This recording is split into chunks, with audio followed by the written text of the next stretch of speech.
Like, how did you get started voice acting? Well, yeah, I grew up in Louisiana, born and raised, and I moved to Dallas, Texas in 1994. Okay. January 94 to go to acting school, KD Studio. Yeah.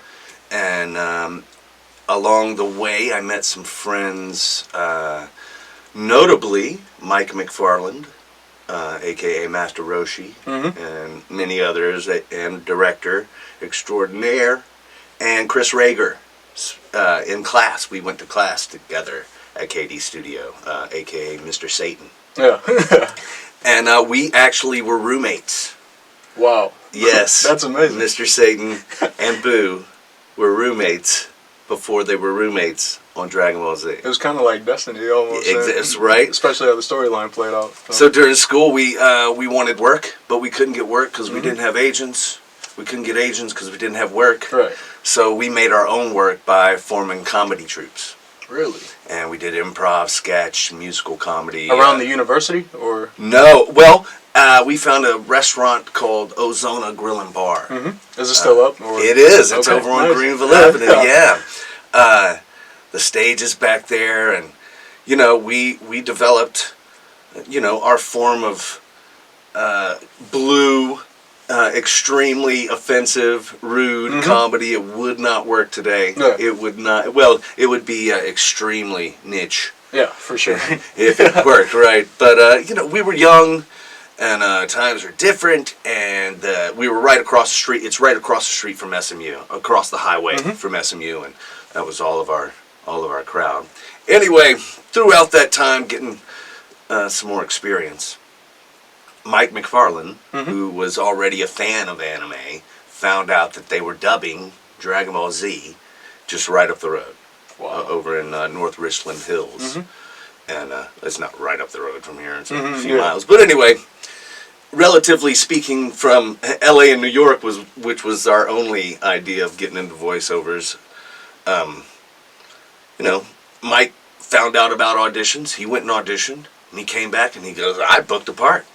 And Rager, being his big boastful self, was like, Mike can book a part. I can do it. Yeah. So he went and booked Mr. Satan. Well, they got their parts and doing their thing, and they invited Chris Sabat out to our show. That's Vegeta for those who don't know. A.k.a. Vegeta, Piccolo, and every other character on Dragon Ball Z. Right, for sure. He did a lot. Well, and if you don't know, but the reason was he was doing most of it all himself. Wow. So, like, he would direct, and when it started off, it was just Vegeta and Goku. So, him and Sean, and they did it, and next thing you know, there's more characters. And so he does one, but he can't do all of them, so he starts switching them off. Then there's more and more and more. So that's when he started bringing more people in, getting auditions. He came to our show. He saw me do a character called the Pillsbury Homeboy. Which you can probably imagine. The Pillsbury Doughboy gone gangster rapper. Right.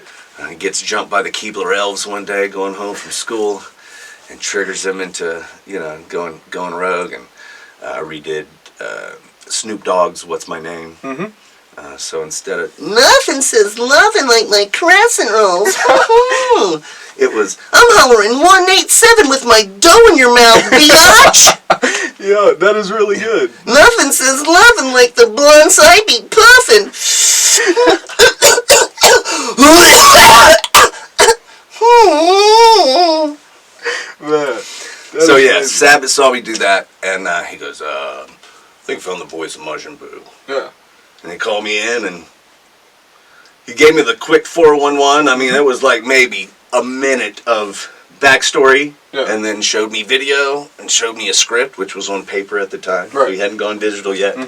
And, dude, I did my best. And 20 years later, here I am. Sure. Man. Super blessed. So, well, Chris Sabat found inspiration from my voice for Boo, nice. And then he said, hey, that's the voice. I mean, that's what inspired me, right? So he said, here's the character. He's a big baby who turns things to candy. He doesn't realize he's being destructive. He's being commanded and led by another for us, and he just wants candy. Yeah, for sure. And so I was all right, and I thought, oh wow, what am I gonna do? I've never done this, and it was enough to just react to the picture because he didn't even have any lines in the beginning, as you can remember. Yeah. It was just all Right, exactly. and I thought, am I doing this right? They're gonna. It really took me. You can ask Rager, who always makes fun of me. That it took me 3 sessions to be convinced that it was my part.